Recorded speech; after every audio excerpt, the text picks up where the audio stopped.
आपको ध्यान करा करना पड़ता है। तो ध्यान कराने बच्चों को ध्यान देने के बाद आपका 3 मिनट में अपनी बात शुरू करना।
आप कौन सी गाड़ी चलाते हो? हाँ, आप बताओ ज्ञानशाला के प्रशिक्षक का क्या मूल्य है? तो ज्ञानशाला में पढ़ाता है, उसका मूल्य क्या? 2 मिनट में बताना।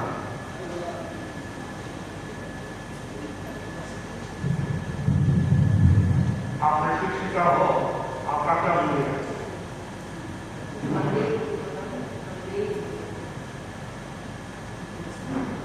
एक प्रशिक्षिका एक टीचर बनती है। प्रशिक्षिका होती है जो बच्चे को प्रशिक्षण दे सके। पहले तो खुद को प्रशिक्षण लेना होता है, शुद्धि होनी पड़ती है, उच्चारण वगैरह सारा। जब अपने में ज्ञान आएगा, अपने में जब हम अपने लाइफ में धर्म उतार पाएंगे, तभी हम बच्चे को उसका पालन करना सिखा पाएंगे, उससे अच्छे आचरण करने सिखा पाएंगे। आज घर में जैसे प्रशिक्षण बहुत कम मिलता है, क्योंकि बच्चे लोग इतने एक्टिव है और इतने ज़्यादा मतलब स्कूल के काम में और स्कूल के प्रोजेक्ट वगैरह में इतने वो उलझे हुए हैं कि घर में और मम्मी लोग इतनी मतलब सोशल मीडिया के लिए घर का काम हो रही है, शॉपिंग हो रही है, टीवी पार्टी ये सब इतने इन्वॉल्व हो गए कि वो अपने बच्चे को शायद धर्म का रास्ता दिखाना मतलब टाइम नहीं मिलता है उनको। तो वो चाहते हैं और बच्चे ऐसे होते हैं जो मम्मी पापा की बात नहीं सुनते हैं। तो प्रशिक्षिका अगर सही होगी तो वो प्रशिक्षण देके बच्चे को कुछ बोलेंगे तो बच्चे जरूर सुनेंगे उसको। आप सही हो? आप प्रशिक्षिका सही हो? तो मुझे मैं अपने आप का नहीं कर सकती मैं। क्यों? मैं अपनी तरफ से तो 100% कोशिश करती हूँ, पर कितना मैं उसमें खड़ा उतर पाती हूँ तो ये तो बड़े घरों के साथ मेरा है प्रशिक्षिका सही नहीं करती, सही हो सके तो पढ़ा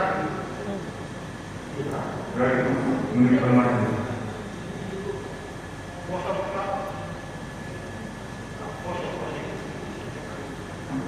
आज इनको पोषा पसना हो और उधर दूसरी पोषा जिन्होंने पानी पिया हो तो सर पानी पिया हो तो जाए अगर समाज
आचार्य श्री महासमंदी के पावन चरण में कोटि कोटि वंदन। सद्गुरु मुनि के पावन चरण में महाप्रबंधन। उपस्थित ज्ञानशाला प्रशिक्षिका बहनों, शनिवार ज्ञानशाला प्रशिक्षिका शिक्षण संगोष्ठी का आज 30वां क्रम है। सूक्त में कहा गया है, नारम प्रयास है, ज्ञान प्रकाश कर रहे हैं। दुनिया में प्रकाश का बहुत बड़ा मूल्य है। जहाँ प्रकाश है वहाँ अंधकार नहीं होता, और जहाँ अंधकार नहीं होता वहाँ देखना आसान हो जाता है। तो ठीक उसी प्रकार बाह्य प्रकाश का अपना मूल्य है, परंतु भीतरी प्रकाश का सर्वाधिक मूल्य है। तो भीतरी प्रकाश क्या है? भीतरी प्रकाश है ज्ञान। ज्ञान का विकास प्रकाश का विकास है, और ये ज्ञान का प्रकाश मिथ्यात्व के अंधकार का हरण करता है, अज्ञान के अंधकार का हरण करता है, भ्रामक बातों के अंधकार का हरण करता है, और अंधविश्वास के अंधकार का हरण करता है। तो ज्ञान का प्रकाश हर व्यक्ति में फैले, ऐसा प्रयास होना चाहिए। ज्ञान सभा प्रशिक्षिका ज्ञान का प्रकाश फैलाने का कार्य करती है। प्रशिक्षिका वह मसाल है जो अपने प्रकाश के द्वारा आसपास के वातावरण को, अंधकार को हर करके प्रकाशमय बना देती है। प्रशिक्षिका मोमबत्ती है जो स्वयं जल करके दूसरों को प्रकाश देती है। प्रशिक्षिका अगरबत्ती है जो स्वयं जल करके दूसरों को सुवास देती है, सुगंध देती है। तो प्रशिक्षिका वह प्रकाश स्तंभ है, लाइट हाउस है, जो समुद्र में अंधेरे में भटक जाते हैं, उनको दिशा दिखाने का काम करती है। तो प्रशिक्षिका अगर ज्ञान से आपूरित है, ज्ञान से भरी हुई है, तो वह दूसरों के लिए प्रकाश स्तंभ बन सकती है, दीप स्तंभ बन सकती है। अगर वह स्वयं अंधेरे वाली स्थिति में है तो दूसरों को मार्ग दिखाने में और स्वयं को मार्ग ढूंढने में कठिनाई हो सकती है। तो जरूरी है कि हम प्रकाश कम बढ़े, प्रकाश भी बढ़े। उसके लिए जरूरी है कि प्रशिक्षिकाओं के भीतर ज्ञान का विस्तार हो, ज्ञान बढ़े। ज्ञान बहुत जरूरी है। ज्ञान के बगैर सब कुछ शून्य है। जैसे कहा गया जल बिना सब शून्य, पानी के बिना शून्य। वैसे जो पढ़ाने वाला है उसके लिए ज्ञान के बिना सब शून्य है। प्रकाश के बिना, ज्ञान के प्रकाश के बिना अंधकार ही अंधकार है।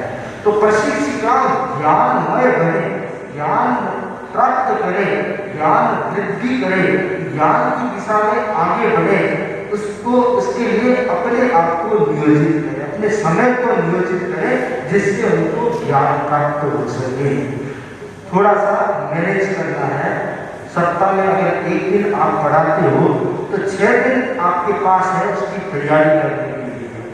जो नेक्स्ट सैटरडे आप पढ़ाने वाले हो, नेक्स्ट क्लास में पढ़ाने वाले हो, तो 6 दिन का समय है, उसमें आप उस पर फोकस करें कि इससे रिलेटेड मुझे क्या जानकारी हासिल करनी चाहिए। अगर मैं पहला बोल पढ़ाने जा रही हूँ, पहला बोल गति 4, नरक गति, प्रियंश गति, मनुष्य गति, देव गति। अब पाठ में तो इतना ही लिखा हुआ है, पर जो पढ़ने वाला है उसके मन में 17 सवाल हो सकते हैं। नरक गति कहाँ होती है, नरक में कौन जाता है, नरक में क्यों जाता है, नरक में क्या होता है, देवलोक में क्या होता है, दोनों में फर्क क्या है। बहुत सारे सवाल बन सकते हैं। तो अगर आपके पास उसकी विस्तृत जानकारी होगी तो आप सारे सवालों का सही जवाब दे पाओगे। अगर सही जानकारी नहीं है तो जितना पाठ है उतना पढ़ा देंगे, बाकी बोल देंगे भाई अभी नहीं, अगली क्लास में बताएंगे। तो जरूरी है कि हम तुरंत समाधान देने का प्रयास करें। हाजिर जवाबी पढ़ाने वाला है, अगर उसका नॉलेज, ज्ञान फैला हुआ है तो वह हाजिर जवाबी होगा, तत्काल सही जवाब दे देगा। हाजिर जवाबी दोनों हो सकते हैं, जिसको ज्ञान नहीं वो भी हो सकता है पर वो उल्टा पुल्टा जवाब देगा, और जिसको ज्ञान है वह सही जवाब देगा। तो प्रशिक्षिका के माध्यम से जो जवाब जाएगा वह सही ही होना चाहिए। बच्चे को ये विश्वास होना चाहिए मेरी प्रशिक्षिका जो कहेगी वो गलत नहीं कहेगी। तो बच्चों का विश्वास सबसे बड़ी चीज है। संत से पूछा राजा ने कि मेरे पास 3 चीजें हैं, एक तो सेना है, एक अन्न है और एक प्रजा का विश्वास है। अगर इन तीनों में से मुझे कोई एक छोड़ना पड़े तो मुझे क्या छोड़ना चाहिए? तो संत ने कहा इन तीनों में से एक छोड़ना पड़े तो आप सेना को छोड़ सकते हो। राजा ने फिर पूछा अगर मुझे कोई 2 छोड़ना पड़े? तब संत ने कहा कि सेना और अन्न को छोड़ सकते हो। तो राजा ने पूछा अन्न छोड़ देंगे तो प्रजा जिएगी कैसे? तब संत ने कहा कि इन तीनों में सबसे महत्वपूर्ण विश्वास है। अगर विश्वास प्रजा का राजा पर कायम है तो अन्न भी मिल जाएगा, सेना भी मिल जाएगी, सुरक्षा भी हो जाएगी, सब कुछ मिल जाएगा। अगर प्रजा का विश्वास टूट गया तो सब कुछ होते हुए भी नहीं के समान है। तो विश्वास सबसे बड़ी चीज है। तो बच्चे के मन में प्रशिक्षिका के प्रति सकारात्मक विश्वास बना रहे, ये दायित्व प्रशिक्षिका का है कि उसको विश्वास तोड़ना नहीं है, विश्वास को बनाए रखना है। और विश्वास को बनाए रखने की तैयारी के लिए पहला कदम है ज्ञान का विकास। जो विषय पढ़ाना है उसका ज्ञान विकसित होता है, आपके भीतर में उसकी जानकारी बढ़ती रहे, विभिन्न माध्यमों से आपके पास उसका विकास होता रहे। उसके लिए जरूरी है कि आप नियोजन में रोज 15 मिनट 20 मिनट में उसके लिए लगाऊंगी। ठीक है, आप बहुत सारी जिम्मेदारियां हैं, उन जिम्मेदारियों को भी निभाना होता है, तो एक संकल्प करें कि रात को सोने से पहले 15 मिनट में ज्ञानशाला के पाठ्यक्रम के संदर्भ में ज्ञान प्राप्त करूंगी, उसे ज्ञान को विकास करने का प्रयत्न करूंगी। अगर आपके पास में ज्ञान की विविधता होगी और ज्ञान बहुमुखी होगा तो आप बच्चों को संतुष्ट कर पाएंगे और बच्चे आपसे आकर्षित होकर आपके पास आएंगे, बैठेंगे, पूछेंगे कि ये आंटी अच्छा जवाब देती है, इस आंटी को बहुत ज्ञान है, ये आंटी समाधान देती है, सही बताती है। इस प्रकार बच्चों के मन में एक आत्मीय भाव उत्पन्न होगा। तो सबसे पहला जो कदम है ज्ञान का विकास प्रशिक्षिकाओं के भीतर हो, उसके लिए हर क्लास से पहले 6 दिनों में उस संबद्ध विषय से रिलेटेड 15 मिनट आप उसके विकास के लिए लगाएं, तो आपका खुद का नॉलेज बढ़ेगा और उसके माध्यम से आप बच्चों के ज्ञान को विकसित कर पाओगे। तो ज्ञान पवित्र है और ज्ञान उज्ज्वलता प्रदान करता है, वह आपके माध्यम से प्रकाश बच्चों तक फैलेगा और बच्चों के माध्यम से परिवारों तक फैलेगा और परिवारों के माध्यम से समाज और देश तक आगे फैलेगा। ज्ञान का प्रसार जो है लाइट की तरह है, लाइट का प्रसार, विद्युत का प्रसार होता है वह बेरोक होता है, बीच में कोई अवरोध नहीं आता, उसका प्रकाश फैलता जाता है, अंतहीन फैलता जाता है। तो ठीक उसी प्रकार ज्ञान का प्रकाश की वजह से बिना अवरोध चलता चला जाता है। तो ज्ञान के प्रकाश को फैलाने में प्रशिक्षिका का महत्वपूर्ण योगदान है।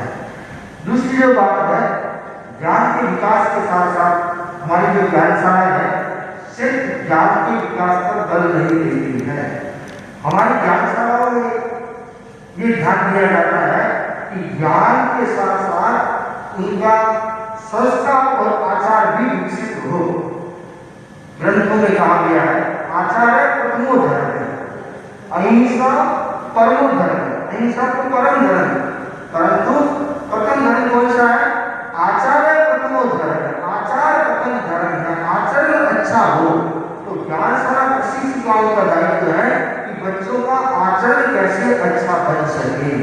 बच्चों की बोली, बच्चे अलग अलग घरों से आते हैं तो उनके शब्दों का चयन अलग अलग हो सकता है, परंतु प्रशिक्षिका का दायित्व है कि उनके सामने जो देखने आता है, अगर कोई बच्चा गलत शब्द का इस्तेमाल करता है, हल्के शब्द का इस्तेमाल करता है, तो तत्काल उन्हें प्रेरित किया जाए कि ज्ञानशाला में पढ़ने वाला ज्ञानार्थी ऐसे शब्दों का इस्तेमाल नहीं करता है। तो कैसे शब्दों का इस्तेमाल करता है वह भी बताना होगा कि आपको ऐसे शब्दों का इस्तेमाल करना है।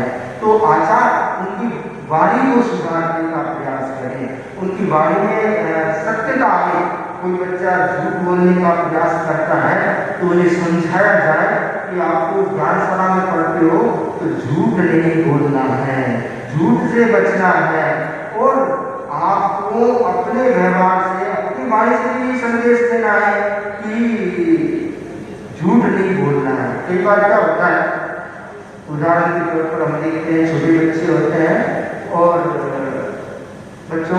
बच्चे गिर जाते हैं, लग जाती है, तो क्या करते हैं, मान लो पत्थर की लग गई तो माँ क्या करती है, पत्थर को मार दिया, मैंने इसको मार दिया।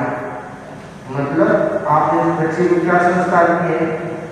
उस बच्चे को बदले के संस्कार दिए हैं, उस बच्चे को हिंसा के संस्कार दिए हैं।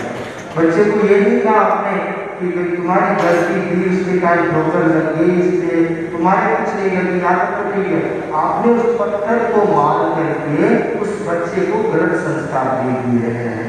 तो हमारी वाणी से बच्चों के भीतर असत्य के संस्कार नहीं है, बच्चों को ये याद करोगे तो हाउ आ जाएगा। ये क्या है, हाउ का डर दिखाया, ये सही संस्कार नहीं है। बच्चों को उसकी उपयोगिता समझाना है। तुम ये पढ़ोगे तो तुम्हारे लिए कितने फायदेमंद है। तो गलत तरीकों से डराकर या असत्य बोल करके बच्चों को प्रशिक्षित नहीं करना है। उनको सत्य का महत्व समझाना है कि सत्य का कितना महत्व है। सत्य जो बोलता है उसका बहुत बड़ा महत्व है। तो बच्चों के भीतर उनका आचार सुधरे, वाणी सुधरे, उनकी भाषा सुधरे, उनकी बोली सुधरे, ये ध्यान देना। बच्चे ज्ञानशाला में आते हैं तो क्या बोलते हैं, प्रशिक्षिकाओं को क्या बोलते हैं अभिवादन में, और प्रशिक्षिकाएं क्या बोलती है। हाँ, तो ये हर बच्चे के मुंह पे होना चाहिए जय जिनेंद्र। बच्चे आपस में बोले तो जय जिनेंद्र। ज्ञानशाला में कोई हाय हेलो नहीं करे, कोई बाय बाय नहीं करे, कोई टाटा नहीं करे। ज्ञानशाला में जो बच्चे प्रशिक्षण देते हैं तो वहां पर जय जिनेंद्र, जय जिनेंद्र, जय जिनेंद्र का व्यवहार जो है उपयुक्त है, सही है। वैसे ही ओम वर्ण का प्रयोग है, ओम वर्ण का प्रयोग है, जय जय ज्योति शरण, जय जय मां शरण आदि अपनी संस्कृति पर जो शब्द है उन शब्दों का उच्चारण बार बार होने से बच्चों के भीतर वो संस्कार विकसित होते हैं और वो संस्कार उनके आचरण में आता है। तो वाणी का प्रयोग सुने बच्चों का, उसके बाद बच्चों का अनुशासन विकसित हो। जरूरी है अनुशासन विकसित हो। ज्ञानशाला प्रशिक्षिकाएं आती है, आप इतनी सारी प्रशिक्षिकाएं आ है, आपने अपने चप्पले जूते कहाँ खोले हैं, लाइन से खोले हैं या रेक में खोले हैं, तो आपको देखकर बच्चे देखेंगे मेरी आंटी चप्पल कहाँ बोलती है, टीचर चप्पल कहाँ बोलती है, टीचर का चप्पल सही लाइन में लगा हुआ है। तो टीचर का फर्ज होता है कि बच्चों को ये सिखाया जाए कि आपको पहला पाठ है अनुशासन, चप्पल कहाँ खोलना है, कैसे खोलना है, पंक्तिबद्ध है या नहीं, रास्ते के बीच में तो खोला हुआ नहीं है, एक दूसरे चप्पल के ऊपर तो चढ़ा हुआ नहीं है, टूटा तो नहीं गिरा हुआ है, ऐसी बहुत सारी बातें हो सकती है। तो ये छोटी छोटी बातें बच्चों के आचार को सुधारती है, संस्कार को सुधारती है। बच्चे चॉकलेट टॉफी देते हैं, बिस्किट देते हैं, तो उसका छिलका कागज जो है, जो कवर है, वो नहीं आंगन में डाल देते हैं या उसको डस्टबिन में डालते हैं। अगर कोई डालता है तो तत्काल उन्हें प्रेम से समझाया जाए कि ज्ञानार्थी जो होता है वह स्वच्छता के प्रति जागरूक होता है। तो स्वच्छता कब होगी, जब उन्हें बताया जाएगा कि यहाँ नहीं डालना है, ये कहाँ डालना है, डस्टबिन में डालना है, तो उनको समझ में आएगा कि कचरा यहाँ नहीं डाला जाता, डस्टबिन में डाला। तो सिर्फ जो स्वयं का जो अनुशासन विकसित होगा वो अभी छोटे में जो विकसित होगा वही आगे चलकर बड़े में विकसित होगा, बड़े में बनेगा फूलेगा। तो ये छोटी छोटी बातें उनके भीतर में अनुशासन आए, ये बहुत जरूरी है। ज्ञानशाला में बच्चे आते हैं, आसन बिछाकर बैठते हैं कि नहीं बैठते हैं, आसन को कैसे बिछाते हैं, प्रशिक्षिका का दायित्व है कि अपने यहाँ सामायिक की जाती है तो सामायिक की विधि के अनुसार बच्चों को सिखाया जाए। आसन बिछाते हैं तो पहले स्थान का प्रतिलेखन किया जाता है कि कोई जीव जंतु तो नहीं है, कोई चींटी तो नहीं है, कोई मकोड़ा तो नहीं है, कोई मच्छर तो नहीं है, आसन के नीचे आपका बल रह जाए। तो बच्चों को ये सिखाया जाए कि पहले स्थान का प्रतिलेखन किया जाता है, फिर आसन बिछाया जाता है, फिर उसके बाद मोमबत्ती लगाई जाती है। तो छोटे लड़के हैं तो उनको चद्दर और दाग पढ़ना सिखाया जाता है और कुंजी होटो पास में रखा जाता है। समय पाठ में विधि पूर्वक समय पाठ बचकाया जाता है जिससे वो सामायिक कर सके। सामायिक की विधि उनको अच्छे ढंग से आनी चाहिए। वंदना, गुरु वंदना उनको अच्छे से आनी चाहिए। गुरु को वंदना कैसे करते हैं, सारी प्रार्थनाओं को वंदना कैसे करते हैं, वो वंदना की विधि उनको व्यवस्थित आनी चाहिए। फिर उसके बाद बोलचाल, सारी प्रार्थनाओं से कैसे बातचीत की जाती है, गोष्ठी की कैसे भावना भरी जाती है, वह उन्हें सिखाना चाहिए। मुनिश्री आपका पढ़ाई, मुनिश्री में गोष्ठी की भावना बढ़ा रहा हूँ, साथी है तो सतीवर में आपको गोष्ठी की भावना बढ़ा रहा हूँ, ऐसा नहीं मेरे हाथ से ले लो, ऐसा नहीं। अपने यहाँ क्या कहा जाता है, व्रत लिख जाओ, मैं कह रहा हूँ मैं व्रत लिख जाऊँ, ये अपने मूल संस्कार है। अगर ज्ञानशाला प्रशिक्षिकाएं इस प्रकार शब्द बोलेगी तो बच्चे सीख पाएंगे। पर शिक्षाएं बोलेगी हाँ विराज को डाल दे तो बच्चे क्या सीखेंगे? वहां पर क्या बोलना, विराज को बहकाओ, मैं बहराऊं, मैं व्रत ले जाऊं, इस प्रकार जो अपनी पारिभाषिक शब्द है उनका प्रयोग करने से बच्चों के भीतर विज्ञान विकसित होता है। बच्चे ऑब्जर्व करते हैं, देखते हैं, सुनते हैं, वही ग्रहण करते हैं और उनको ग्रहण शक्ति तीव्र होती है। अपन तो कोई बात देखते हैं भूल भी जाते हैं, याद भी नहीं रहता है, और बच्चे इसको लंबे टाइम तक दिमाग में रखते हैं, याद रखते हैं। तो उनकी ग्राहक क्षमता तीव्र होती है। तो ग्राहक क्षमता का सही उपयोग होगा कि उनके सामने वो सही रूप से प्रस्तुत हो, सब चीज सही रूप से करेंगे, बच्चे सही ढंग से ग्रहण कर पाएंगे। तो ज्ञान का विकास और उसके साथ आचरण, बच्चों के भीतर उनका आचरण सुधरे और आचरण सुधरेगा तो बच्चों का अपने आप विकसित विकास होगा। तो ज्ञानशाला प्रशिक्षिकाओं का दायित्व है कि बच्चों को विवेक चेतना जागृत करें। कुछ चीजें ऐसी होती है जो बता दी जाती है ये करना है नहीं करना है, परंतु कुछ बातें ऐसी होती है जिनमें विवेक चेतना पर छोड़ा जाता है कि बच्चा कैसे करता है। तो विवेक चेतना उनकी जागृत हो जाएगी, उनकी विवेक में ये जम जाएगा, दिमाग में आ जाएगा मुझे पाप कार्य नहीं करना है, जिससे पाप लगता है, जिससे हिंसा होती है, जिससे किसी को पीड़ा होती है, तकलीफ होती है, ऐसा कार्य नहीं करना है। तो कोई भी कार्य करेंगे उससे पहले बच्चा सोचेगा मुझे ये पढ़ाया गया है, ये सिखाया गया है। जैन सिद्धांत, जैन धर्म का सार जो है वह आचार में उतरना चाहिए। तो वो ज्ञानशाला प्रशिक्षिकाओं के माध्यम से संभव है। तो प्रशिक्षिका का दायित्व है और महत्वपूर्ण रोल है और महत्वपूर्ण कार्य उनके पास है। इस कार्य को भूल नहीं सकते, बहुत बढ़िया कार्य है। प्रशिक्षण का ज्ञान बहुत बढ़िया कार्य है, प्रकाश फैलाने का काम बहुत बढ़िया काम है। तो इस काम को अच्छे ढंग से कर पाए उसके लिए स्वयं को तैयार करते रहे, चाहे प्रार्थनाओं के सानिध्य में या जो इस चीज की विशेषज्ञ है उनके पास बैठकर या उनकी क्लासें लेकर के अपने आप को डेवलप करते हैं। ऐसा नहीं सोचे मैं तो एग्जाम देगी, मुझे प्रमाण पत्र मिल गया, शिक्षिका होगी, बस राजा भोज है। नहीं, अभी तो शुरुआत है, बहुत कुछ करना है, बहुत कुछ पालना है और बहुत कुछ बच्चों के लिए करना है। उसके लिए स्वयं को तैयार करते जाओ और आगे बढ़ते जाओ, जिससे धर्म संतों की सेवा कर पाए। इन्हीं मंगल भावनाओं के साथ ओम आए।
बहुत ही सुंदर कहा गया है,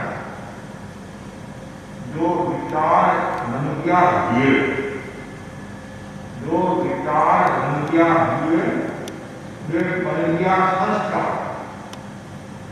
बाकी रह गया बदलता उपजड़ा व्यवहार। जीवन में ज्योति का मूल्य, प्रकाश का मूल्य, ज्योति के बिना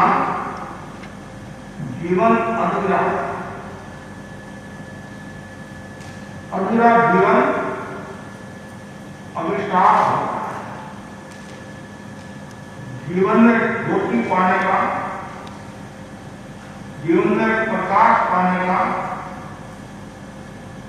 एक महत्वपूर्ण उपाय बताया गया है सुसंस्कार।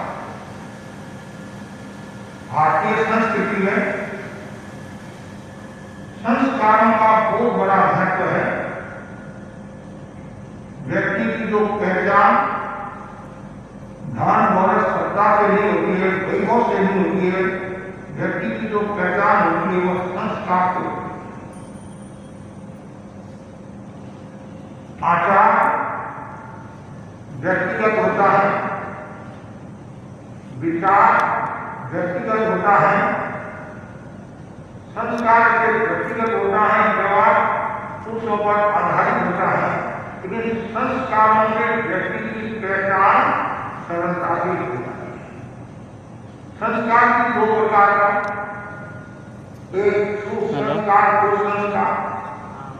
संस्कार दो प्रकार का, अधिगमन और नैसर्गिक। एक जो जन्मजात संस्कार अच्छे भी हो सकते हैं, बुरे भी हो सकते हैं। एक अधिगमन प्रयास के द्वारा संस्कारों का निर्माण। तो जीवन में संस्कारों का होना बहुत जरूरी है। और संस्कार प्राप्ति के 3 स्थान बताए हैं: विद्यालय, मां और धर्मस्थान। विद्यालय से संस्कार पाए जाते हैं। कुछ टीचर ऐसे होते हैं जो बहुत अच्छे संस्कार देते हैं। मां भी अच्छा संस्कार देती है। और तीसरा धर्मस्थान। धर्मस्थान में भी सुसंस्कार दिए जाते हैं। और धर्मस्थान के अंतर्गत हम कह सकते हैं ज्ञानशाला। और ज्ञानशाला में सुसंस्कार दिए जाते हैं। वे बालक भाग्यशाली हैं तो ज्ञानशाला के माध्यम से सुसंस्कार प्राप्त करते हैं और ज्ञान और संस्कार के प्रति वृद्धि करते हैं। और वे भी भाग्यशाली हैं जो उन ज्ञानार्थियों को शिक्षण देते हैं, शिक्षा देते हैं। वे कौन है? ज्ञानशाला के प्रशिक्षक, प्रशिक्षिका। पढ़ाना कोई बड़ी बात नहीं, कोई भी पढ़ा सकता है। थोड़ा सा भरे में कोई भी पढ़ा सकता है। लेकिन मुख्य महत्वपूर्ण बात बताई गई है कि हम उस ज्ञानार्थी को उसकी चेतना को कैसे बांध सके, ये बहुत महत्वपूर्ण बात बताई गई है। चेतना को बांधना हर एक के वश की बात नहीं है। पढ़ाना कोई भी पढ़ा सकता है, व्याख्यान कोई भी दे सकता है, पाठ कोई भी कर सकता है। लेकिन 4 महीना तक गंगा को बांधे रखना, ऐसी ज्ञानशाला में ज्ञानार्थियों को बांधे रखना, वो बहुत बड़ी बात है। आचार्य महाप्रभु ने बहुत सुंदर एक श्लोक कहा। उन्होंने आचार्य शिष्य के बारे में बताया कि आचार्य शिष्य की चेतना को कैसे बांध सके। तो हम उसको उस रूप में रह सकते हैं। ज्ञानशाला की प्रशिक्षिकाएं किस प्रकार ज्ञानार्थियों को बांध सके। निष्पत्ति कारकत्वं च बध्नाति शिष्य चेतना वात्सल्यं च सहिष्णुत्वं च ममता समता तथा। सबसे पहला बताया गया है ज्ञानार्थी को निष्पत्ति तक ले जाना। राम भरोसे नहीं छोड़ना, आगे भरोसे नहीं छोड़ना। खाराम सूत्र में 4 प्रकार के वेद का वर्णन आता है। उनमें 2 प्रकार के वेद है। एक वेद धान्य उत्पन्न करता है तो निष्पत्ति तक ले जाता है, और एक वेद धान्य भी उत्पन्न करता है और निष्पत्ति भी तक ले जाता है। तो आचार्य के बारे में बताया है, आचार्य शिष्य को उत्पन्न तो करते हैं, दीक्षा देते हैं, उत्पन्न तो करते हैं और फिर वो राम गुरु से छोड़ देते हैं, आगे गुरु से छोड़ देते हैं। तो फिर आचार्य का कितना मूल्य नहीं होता है। लेकिन कुछ आचार्य ऐसे होते हैं कि वो उत्पन्न नहीं करते हैं, उनको निष्पत्ति तक ले जाते हैं, मोक्ष तक ले जाने की क्षमता होती है, मोक्ष तक ले जाने का उद्देश्य होता है। अब शिक्षकों को हम इस प्रकार कर सकते हैं, आपने बच्चों को इकट्ठा तो कर दिया, जगह जगह से लाकर घर में घूमकर बच्चों को इकट्ठा तो कर दिया। अब बच्चों खुद पढ़ो, राम भरोसे खेती मारे वाला खेती, पुराने में ऐसे बोलते थे, लेकिन राम भरोसे नहीं करना, भाग्य भरोसे नहीं करना। अच्छा तो भाग्य भरोसे अपना भाग्य का निर्माण भी करने वाला है, लेकिन आप ये मत सोचो भाई तुम्हारा भाग लिखा हुआ हो जाएगा, तो निमित्त का भी बहुत बड़ा मूल्य होता है। उपादान और निमित्त को शब्द है, तो उपादान तो मूल है ही, उसका मुकाबला तो नहीं कर सकता, लेकिन निमित्त की भी कम भूमिका नहीं रखती है। आपके उपादान मजबूत है, लेकिन किसी ने कोई बात नहीं निमित्त हुआ तो आपका कल्याण भी हो जाता। तो पहला जो ज्ञानशाला में पढ़ाने वाली है प्रशिक्षिकाएं, वो प्रशिक्षिकाएं उस ज्ञान को निष्पत्ति कर ले जाए, अर्थात जो ज्ञानशाला के नियम है, ज्ञानशाला में जो बताया जाता है, जो पढ़ाया जाता है, अंतिम स्टेशन उनको और साथ में ये भावना भवाए कि हमने तुम्हारे को ज्ञानशाला में सिखाया है, हमने तो थोड़ा काम किया है, अभी पूर्ण निष्पत्ति की ओर जाना है। तो आचार्य महासंबंधी की बात करा जाता हूँ, दीक्षा लेकर आत्मा का कल्याण करें। तो पहला सूत्र निष्पत्ति और दूसरा जो सूत्र बताया गया है, यदि बच्चों को अपना बनाना है, बांधे रखना है, तो वात्सल्य उम्मीद देते रहो, प्रेम देते रहो, वत्सलता। जैसे आप अपने बच्चों को वत्सलता करेंगे, बच्चा थोड़ा सत्कार भरेगा और चॉकलेट देते हैं, अमूल देते हैं, ये करते हैं, और बच्चे को कोई मारता है तो वापिस सामने वाले को डांटते हैं, सब कुछ रूप में है तो वत्सलता। जैसे आप बच्चे को वत्सलता इतनी देंगे तो बच्चा कितने घर में काम होगा, उसकी कितनी पढ़ाई होगी सब छोड़कर नहीं, मुझे ज्ञान जाना है और मिशन की सीखना, वो मिशन बहुत अच्छी है, वत्सलता देती है। और आपने उसको डांट दिया, अनुशासन कर दिया, आग दिखा दी, तो फिर आज आग दिखाना पड़ता है। घर में तो आग दिखाना चलता है, कभी को आग दिखाना चलता है, उसको देखिए आग दिखाना चलता नहीं, लेकिन कभी कभी आग भी दिखाना पड़ता है, अनुशासन भी करना पड़ता है। लेकिन वत्सलता इतना सुंदर शब्द है, वास्तविक साधनिक वास्तविक साधनिक वास्तविक हमारे और सम्यक को पुष्ट करने वाला भी तत्व है। सम्यक में आगे बढ़ना, सम्यक के जो भूषण आदि बताए हैं, इनमें बहुत महत्वपूर्ण है, वास्तविक साधनिक वास्तविक। पर एक बच्चा आपके योग से यदि वो निष्पत्ति तक जाता है, आगे बढ़ता है और मान्य रहता है, तो आपकी कितनी भूमिका महत्वपूर्ण होती है। तो बच्चे के मन में भी आपके प्रति स्नेह का भाव होगा, उदारता का भाव होगा और विनम्रता का भाव होगा। ये मेरी ज्ञानशाला की शिक्षिका कर सकता है। तीसरा जो सूत्र बताया गया है, सहिष्णुता, कष्टों को सहन करना, सर्दी को भी सहन करते हैं, गर्मी को भी सहन करते हैं, जैसे बच्चों को भी सहन करना। और बच्चे भी तो सब तरह के होते हैं, कोई लट डाली, कोई मट डाली, किसी ने 5 मिनट मत डाली, कहते कभी घरों में साथ खोपड़ी खोपड़ी मत डाली, तो बच्चे भी अलग अलग तरह के होते हैं। अरे आपके घर में 13 के 4 बच्चे हैं, उनका चिंतन ही अलग होता है। ये तो गाँव के बच्चे हैं, कॉलोनी के बच्चे हैं, बॉम्बे के बच्चे हैं, उपनगर के बच्चे हैं, तरह तरह के हैं। कोई समझदार भी होता है, कोई शैतान होता है, कोई इंसानियत का भाव रखा होता है, कोई थोड़ा सा करने से भी समझ जाता है, कोई ज्यादा करने के बावजूद नहीं समझता है। फिर भी आपको कितनी सहन मिलता है।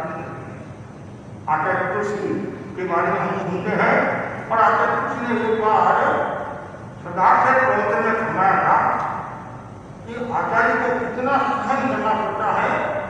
और आचार्य फरमाते हैं, आचार्य की 3 बातें होना जरूरी है, क्षमता, समता और ममता। ये 3 बातें होती हैं जो आचार्य सफल होता है। और दूसरी बात है, सहिष्णुता भी होना जरूरी है।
तुलना नहीं कर सकते, वो तो महान है, लेकिन उनसे हम तुलना तो ले सकते नहीं। 1% का प्रेरणा चले तो भी वो ज्यादा आपका हो जाएगा। मान लेता है तो सही सोचा, कभी मौका है, कभी नहीं है, कभी नहीं है, कभी नहीं है, कभी मन नहीं है, कभी सुविधा आपको नहीं मिली, व्यवस्था समय पर नहीं हुई, तो दूसरा समय की आवश्यकता है।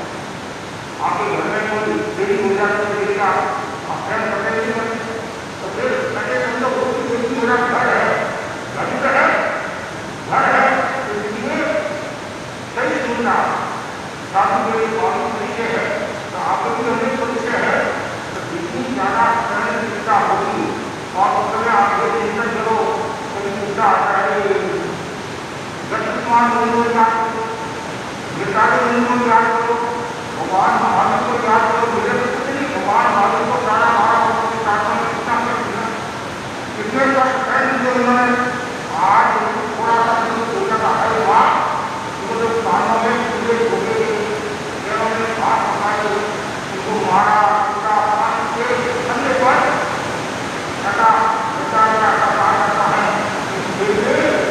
समझा समझा समझा मतलब सही सुना हम राज्य हिंसा पत्र से जाने के बाद हर आदमी सुनता है, इंसान हो गए खाने के बाद जिसके जन्म संघर्ष भी आता है वो कभी महान भी होता है। महान भी होते हैं जो किसी को सुधारना चाहते हैं, और महान भी होते हैं जो किसी को बनाना चाहते हैं। वो तो अपनी विचार में बने वाले सारी महान है, और महान भी होते हैं जो आदमी को बनाना चाहते हैं, और आदमी को कौन अपनाएगा, बच्चे को कौन अपनाएगा, समाज को कौन अपनाएगा, जिसके जीवन में सही चिंता है और संघर्ष के जहाँ तक प्राप्त होती है। आचार्य विष्णु आचार्य सुनने योग्य है, ऐसे बनने योग्य है, ऐसे उनका नाम मुद्दा करने का उन्होंने शब्दों को तय किया है, पाठ और पूरा हाथ मानो दिया, ऐसी प्रत्येक बातों की संख्या नहीं होगी, भाग का अभाव, जनता अभाव, इसकी रात को उन्होंने कहा मेरे कोई गुनाह नहीं, कोई कमी नहीं, इस सत्य के मैंने सब छोड़ा और मैं आनंद उठाता हूँ। इतनी बड़ी बात है, तो सही चिंता हम आचार्य से प्रेरणा करते हैं, साधु संतों से प्रेरणा करते हैं, मुनि ज्ञानी नाम संत से प्रेरणा करते हैं। तीन दिन में उन्होंने बहुत ध्यान पूर्वक देखते हैं, तीन दिन में एक तो भक्ति के पूर्वक से मना पूरा हुआ है, अथवा वो राजनीतिना है, गोपाल ने परीक्षा किया, रामचंद्र को परीक्षा किया, कोई गलत बात हुई और वो तक विरोध के कारण उन्होंने बहुत बहुत खास उनको चर्चा के आज बार बार दूसरा है, का प्राप्त हुआ या मूल कितना उन्होंने फैल किया, उन्हें अवरत की कमी राजा अठारह तत्वान उन्होंने पंजाब में लिखे, 18 तत्वान पंजाब में जो उन्होंने जहाँ तेरा समाज में भर हुई कैसे भाषा में उन्होंने तत्वान किया, और जगह कोई भी जगह दो तत्व अंदर हो सकते हैं, और जो तत्व पहाड़ जो दुनिया होती है ऐसे करते हुए उन्होंने तापमान पूरा किया।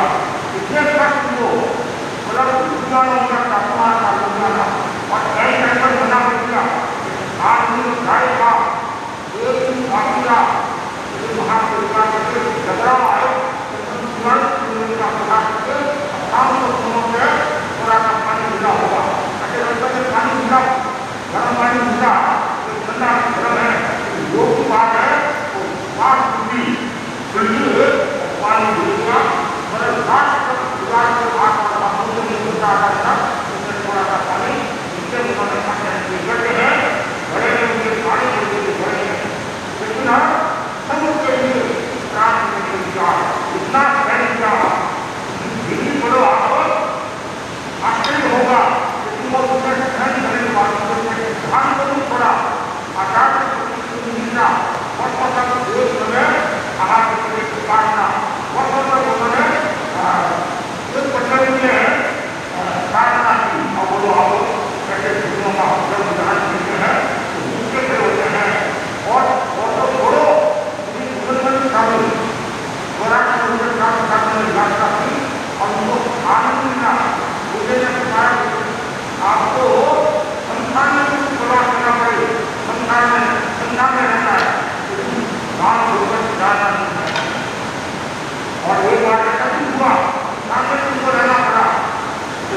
जवाब साफ करिए तो संतान का आप सामने चले जाओ तो मेरा आपका हम आने का करिए तो वो तो कमरे में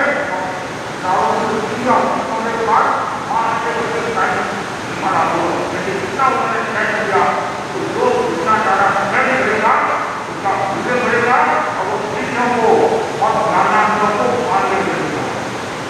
इसके बाद जो बात है ममता ममता वो ममता करें बच्चे के माँ का दादा देता है एक तरह आप माँ का अदा करते हो मैं माँ बच्चे संस्कार देता तो ममता का भाव होना चाहिए और एक क्षमता नहीं होनी चाहिए क्षमता क्षमता क्षमता है क्षमता क्षमता का मतलब है एकदम काम करना तीन चीज बोल कर जो नहीं करना बच्चे ने आपको गाड़ी दे दी या फिर आपके सामने बोल के बोलो एक बार उसको कुछ नहीं कहना फिर बाद में उसको समझाना तो बच्चा ऐसे ही बोलना बोलना बोलेगा तो तुम्हारी आपका बच्चा होगा तुम्हारी लगेगी और जो जाना है और तुम्हारी मजाक करेगी जो कैसे बोलना है ये मतलब उसको प्रेम से शिष्य को मानना है जाना को मानना है तो 5 दिनों की आपको आराधना करनी होगी। पहली बात तो है जिस पत्नी तक ले जाना ताकि उनको छोड़ना नहीं है कि जिंदगी का वो पढ़ लेगा जिंदगी का होगी पड़ेगा नहीं आपको जिम्मेदारी दी है कभी भी आपका निरीक्षण हो सकता है कभी आगे निरीक्षण है आप बच्चों को कैसे पढ़ाते हैं और बच्चों को प्रश्न पूछते हैं और उस समय है एक बच्चा कहते हुए कि मेरी बेटा में किसी में कोई कष्ट नहीं है तो क्या फिर आप हम कैसे होगा और आप उसको निष्पत्ति की तरफ ले जाओगे तो नहीं सीखना उसको 5 में बेटा करती ये मतलब एक बार ऐसे बेटा करी और सबका मैंने करती ये हमारी है ये हमारी विजन है धर्म ये है कहते बोले बच्चा सारा सिखाओगे तो कोई बात नहीं एक बार होना सीखेगा 2 बार होना सीखेगा एक बोल आप बोला दूसरा उपाय आगे बढ़ेगा तीसरा बात नहीं समस्या से नहीं होती कोई उपवास हो लो ये बात नहीं है अधिकार जो है वो स्थान देंगे तो वो पढ़ने भी है वही बच्चा का घर में भी सब तरह के होते हैं समाज में भी सब तरह के होते हैं लेकिन ना आपको हिंदू भावना रहती तो फिर आप बच्चों को मानते रखोगे बहुत जरूरी है कि जितना आप बच्चों को मानते रखोगे उतना ही आपका विकास होगा देखो आप बहुत भाग्यशाली हो कि आपको ज्ञानशाला का जिम्मेदारी बच्चों को पढ़ाने ज्ञानशाला प्रशिक्षित का बनने का सौभाग्य प्राप्त हुआ और आजकल तो और सुविधा होती है 12 महीना तक पहले पढ़ाओ फिर बाद में प्रशिक्षिका का एग्जाम होता है और सुविधा होगी आपको तो आपको भी विश्वास हो जाएगा कि मैं पढ़ा सकती हूँ ये तो बहुत अच्छा है मतलब आप दूसरी बात है पढ़ाने से पहले खुद पढ़ो लेकिन भाई समस्या क्या है हम पढ़ते क्यों नहीं पढ़ाते कुछ में पढ़ जाए उसमें पढ़ जाते हैं बनना है वो पता देंगे बनना है वो पता देंगे नहीं कभी संतुलन निकालना को खाली वो ज्ञानशाला का कोर्स करिए दूसरा भी साथ में ज्ञान होना चाहिए सब पता चलता है आप उसमें प्रतिभा संपन्न है तो जो व्यक्ति प्रतिभा संपन्न होता है उसका अलग ही मूल्य होता है और जो पढ़ाने वाला जो 5 उत्तर तो है 5 तो और है उसमें पहला है प्रतिभा आपकी प्रतिभा कैसी है पढ़ाने की शैली कैसी है उत्तर देने का तरीका कैसा है आप शांति के साथ उत्तर दे रहे हैं या उत्तेजना में दे रहे हैं या अहंकार पूर्वक दे रहे हैं या जो प्रतिभा संपन्न होंगे जो क्या नाम सही है कभी ऐसा तो बच्चे सब समझ में आना जरूर सोचना बच्चे नहीं समझते हैं अरे बच्चे तो हमारे को मना करता है वो भी कहने लग जाते हैं वो भी कहने लग जाते हैं इसलिए प्रतिभा संपन्न होना जरूरी है और जितनी ज्यादा प्रतिभा होगी उतना ही प्रतिभा प्रतिभा करें इसमें भी 4 शब्द आते हैं मति बुद्धि स्मृति और प्रज्ञा ये 4 शब्द मति क्या है भविष्य की विचार मति क्या है भविष्य की विचारना बुद्धि क्या है वर्तमान की विचारना स्मृति क्या है अतीत की विचारना और प्रज्ञा क्या है तीनों कालों की विचारना यह है प्रज्ञा प्रतिभा का संबंध होता है मतलब बुद्धि से परे क्या है प्रज्ञा होती बुद्धि से परे प्रज्ञा होती मतलब बुद्धि से ज्यादा प्रज्ञा का महत्व होता है तो प्रतिभा संबंध देखो बुद्धि संबंध अलग बात है और बुद्धि और प्रतिभा में भी अंदर हो जाएगा। मतलब बुद्धि तो ठीक है क्या, थोड़ा सा प्रतिभा संबंध में विशेष लोग प्रज्ञा से संबंधित कोई केवल होते नहीं, आचार्य विशुद्ध प्रतिभा संबंधित न सभी प्रतिभा के धन के, न सभी बुद्धि के भी धन के, तो बुद्धि से और आगे हम इसे कह सकते हैं प्रज्ञा, और इसे कह सकते हैं प्रज्ञा आगे होगी, बुद्धि से आगे प्रज्ञा होगी। प्रज्ञा का संबंध हम अतुल्य चेतना का साथ भी जोड़ सकते हैं।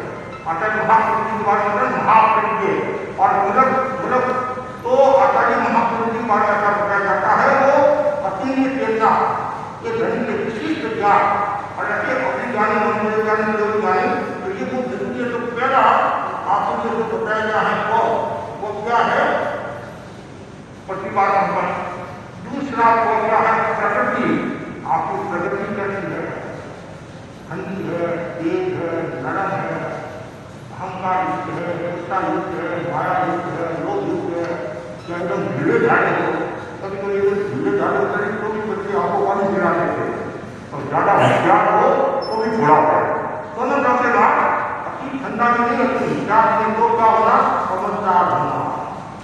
जो समझदार होगा वो ऑलराउंडर हो सकता है, और जो होशियार होता है वो कभी कभी थोड़ा भी जाए, कहीं होशियार और होशियारी चूल्हे होशियारी चूल्हे होते यहाँ आपकी प्रकृति करते हैं, प्रकृति का वो बड़ा हो जाता है। और प्रकृति का आचार्य बार बार समझते हैं, तुम जिस क्षेत्र में जाते हो तुम्हारा स्वभाव अच्छा रहना, जैसे आपकी मैं कहना चाहता हूँ जिस क्षेत्र में खड़ा हो आपका स्वभाव अच्छा हुआ नहीं तो जो बच्चे नहीं आने वाले वो क्या, और वो देखो बच्चे भी एक दूसरे को कहते हैं मजा अच्छा पड़ा, तो आप एक दूसरे को प्रेरणा देते हैं, बड़ा बड़ा सेवा कराते हैं, बातचीत कराते हैं, दिल्ली में नहीं जाना निकल गया है, चलो बोला बड़े आदमी से बात करके छोटे से नहीं करते, आपके मन में वो भावना आती है तो बच्चों के मन में वो भावना आती है। यदि आपकी प्रकृति अच्छी है तो 10 बच्चों को वो और नहीं करेंगे। तीसरा जो है प्रवृत्ति, आपकी प्रवृत्ति कैसे, प्रवृत्ति में कई बातें आ सकती है, रहन खान पान आचार विचार प्रवृत्ति, मनोरंजन कार्य की प्रवृत्ति को करके योग करते रहने की प्रवृत्ति, आपको हमारे मानव साधु की प्रवृत्ति 5 महाभारत समिति की गुप्ती ये है, और ऐसे की हमारी प्रवृत्ति चलने की, फिरने की, बोलने की, चलने की, ये सब प्रवृत्ति के अंतर्गत आ जाता है। तो आपको चार करके आप कैसे कर रहे हो और कैसे देख रहे हो, अवस्था में देख रहे हो, कैसे सुन रहे हो, राग से सुन रहे हो, ये सुन रहे हो, इसमें भी बहुत फर्क पड़ता है। और बच्चों में एक प्रति राग करते हो, एक प्रति भेद करते हो, तो ये प्रवृत्ति है।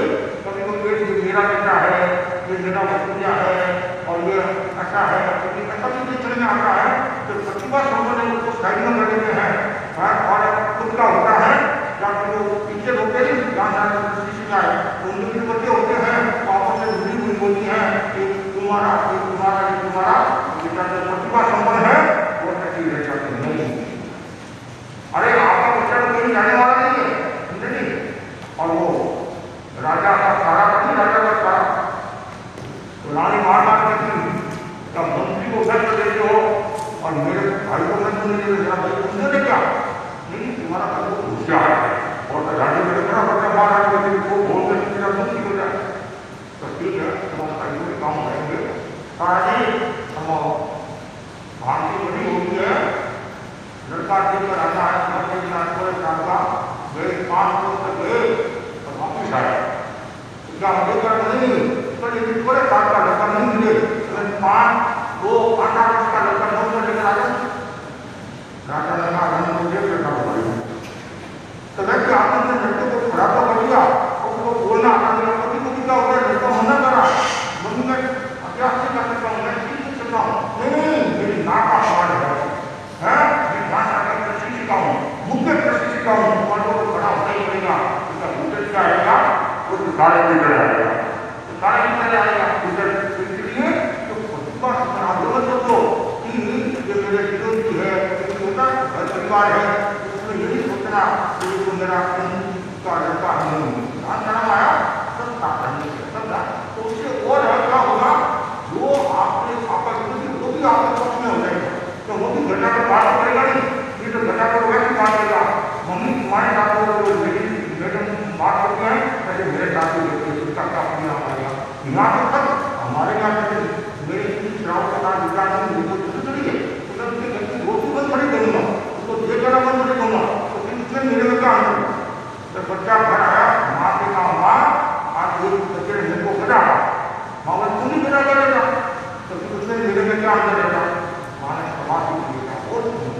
इन्हें बोलते प्रवृत्ति का बहुत धर्म आता है, कैसे बोलते कैसे करते कैसे ना भी करेगा, आप अपने कैसे करने आए हो, कभी बहुत धर्म होता है, कोई धर्म अपना करने आ गया, बच्चे भी यही कभी कैसे कपड़े करने आ रहे हो, उतना चाहिए नहीं, गाँव जाना है तो गाँव जाना है, स्कूल में हिंदी कोई ड्रेस नहीं करके जाता है, तो बात का सरकार को की मान करके, यदि नाखून से चीजें मिली है, पानी व्यवस्थित नहीं है, कपड़े व्यवस्थित सरकार और करोड़पति देता है, तो उसका मान नहीं बनता है।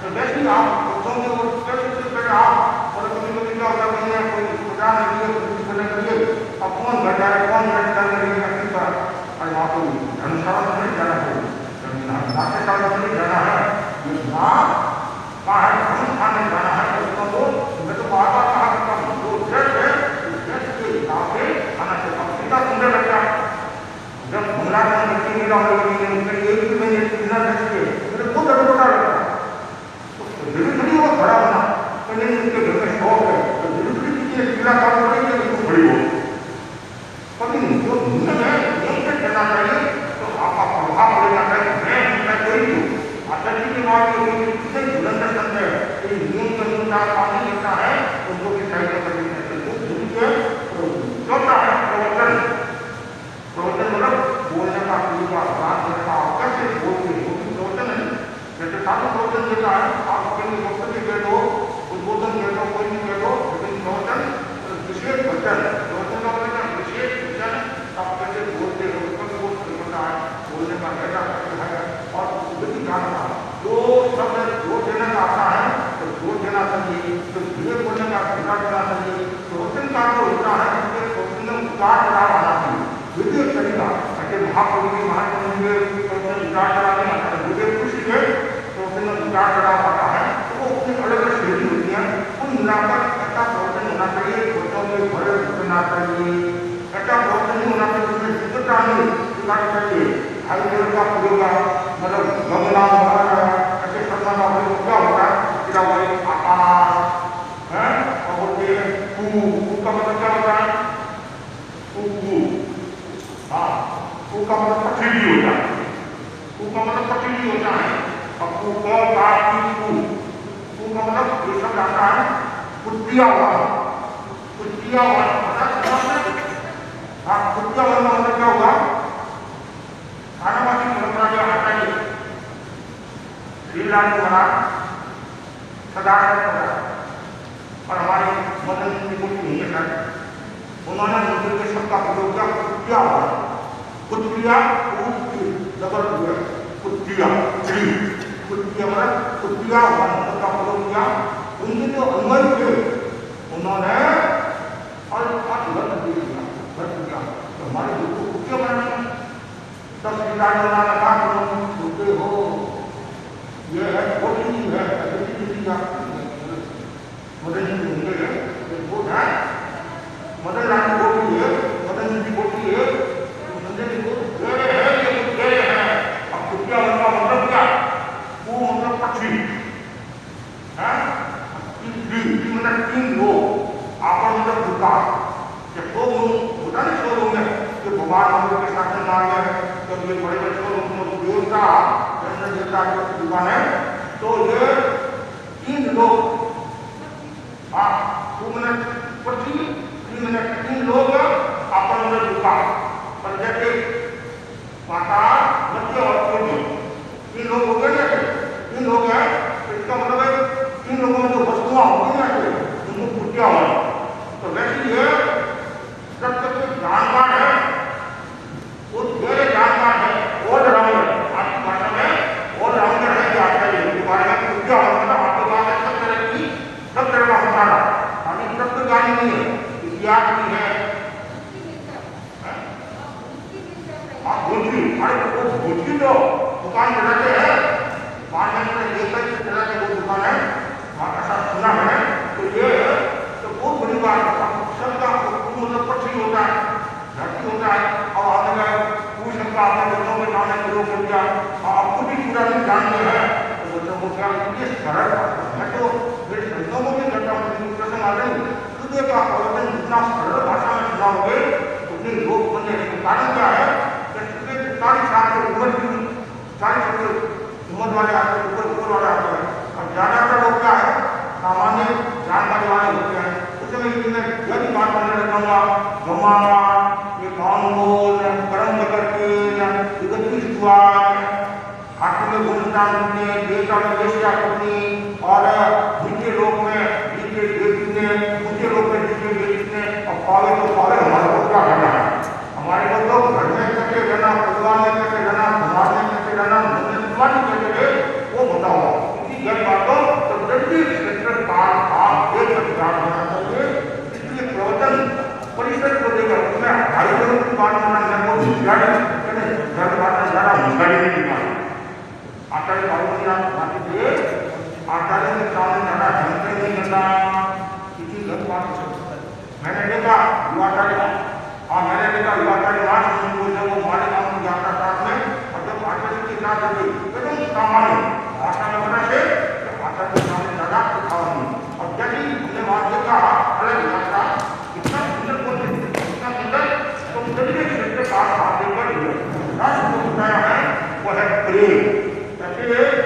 प्रकृति में आया था, प्रकृति में क्या आएगा आपकी ठंडी प्रकृति है, एक प्रकृति है दूसरे पत्ते पर राष्ट्र है प्रेम।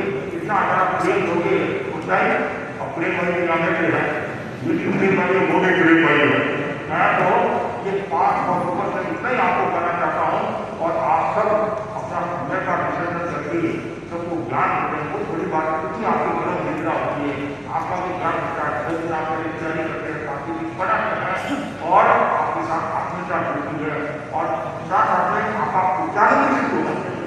यदि ध्यान रखा चाहिए मैं दूसरे दिन कुछ बातें आपको बता देता हूँ। उच्चारण सबसे महत्वपूर्ण बात है, उच्चारण आपको सुनना चाहिए। जैसे अपने कर्तव्य के प्रति जान दीजिए, ये समय प्रतिबद्धता, ये अनुशासित शांत अध्ययनशील उच्चारण शुद्ध अनुभव पढ़ाने का तरीका एग्जाम पढ़ाने की देकर बच्चों को पढ़ाना और संस्कार देना और यश के बारे में बताना और ज्ञान साधन के प्रति आस्था। ऐसा नहीं है बच्चे 2 बजे आ जाते हैं और आप 3 बजे आते हैं 2:30 बजे आते हैं तो आपको मैं नहीं आऊँगा पढ़ा देना और बच्चों को कर देना वही पढ़ा देना कोई इमरजेंसी वो भी करे आपको करना चाहिए। जो मेरा सुझाव है आपको कोई बाहर जाना नहीं चाहिए।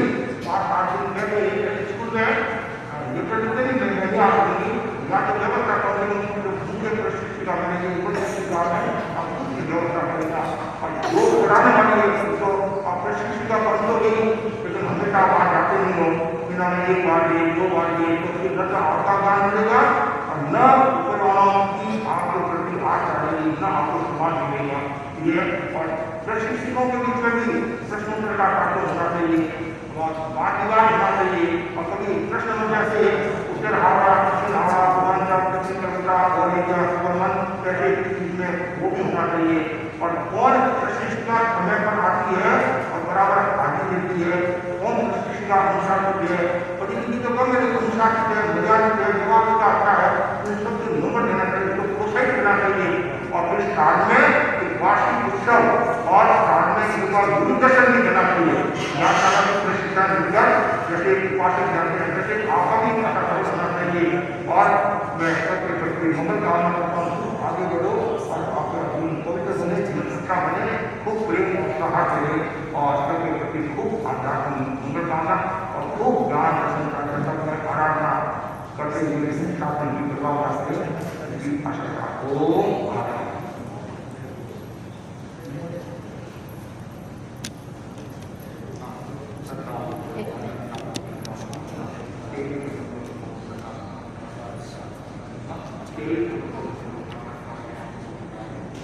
Thank you.